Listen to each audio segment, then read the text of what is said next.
Ken, let's talk about the 3 best types of doubles returns you can use to start a match. I know the most common one is just a rip it cross court. Not necessarily the best. No, it isn't.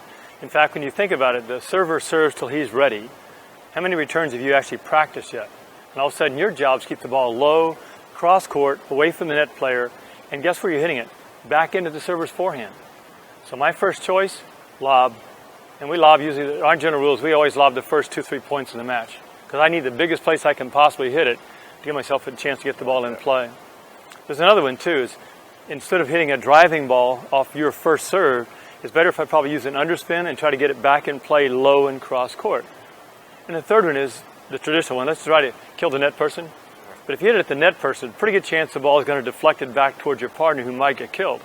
You're better off if you're going to take the third shot, aim for the alley, give yourself a space to into instead of hitting at the player.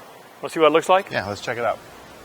One of the most effective ways to return serve is to think about where's the biggest place I could possibly hit the ball. Because at this point, George has hit 20, 25 practice serves, and he's really warmed up and ready to go. How many returns have I actually hit? And all of a sudden, I'm supposed to keep the ball away from Kelly, cross-court low into George. The problem with that, I'm also giving George a forehand. So I'm giving him 2 chances to control the point on the very first shot of the match. Watch what we do as my first choice.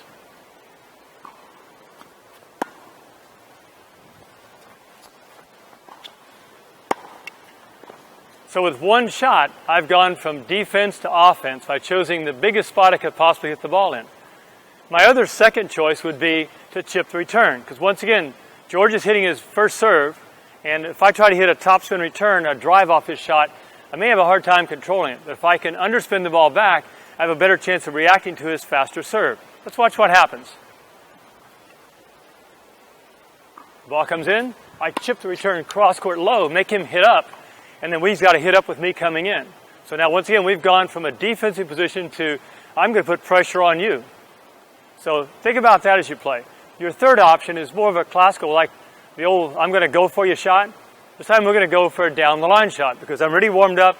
My third option might be to hit into the alley. Now I prefer not to hit at the player because I want to give them a chance to deflect the ball back where they might hit a lucky angle.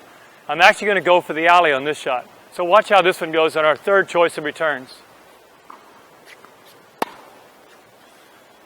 So there's 3 ways you can change the game around by returning, putting yourself into more of an offensive position instead of defense.